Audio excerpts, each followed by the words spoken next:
You are not dumb. Your focus has been sold. And until you fix this, you will never become sharp in life. Think about it. You can watch reels for 2 hours without getting tired, but your mind starts running away after 10 minutes of reading a book. This is not an IQ problem. This is a training problem. You have trained your brain to expect a new pleasure every 3 seconds. So now anything slow feels boring, like reading, thinking, planning. Every scroll gives you a small shot of dopamine, and slowly your brain gets addicted to this cheap dopamine.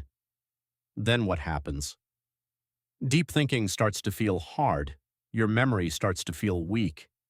You start one task, and 2 minutes later your phone is back in your hand. You are not running away from hard work. You are afraid of silence. Because in silence, your brain actually has to work. How do you bring it back? With one simple rule. First 60 minutes of the morning, no phone, no reels, no news, no messages. In this 1 hour, do just one thing. If you want to write, write. If you want to read, read. If you want to think, think. Just one thing. The first 3 days will feel strange. From the fourth day, your brain will start coming back under your control. Focus is not a natural talent. It is a muscle. Break it every day and it becomes weak. Train it every day and it becomes unbreakable. Remember this, whoever controls their focus controls their future. If this hit you, save this video right now, because in 10 minutes your brain will try to distract you again.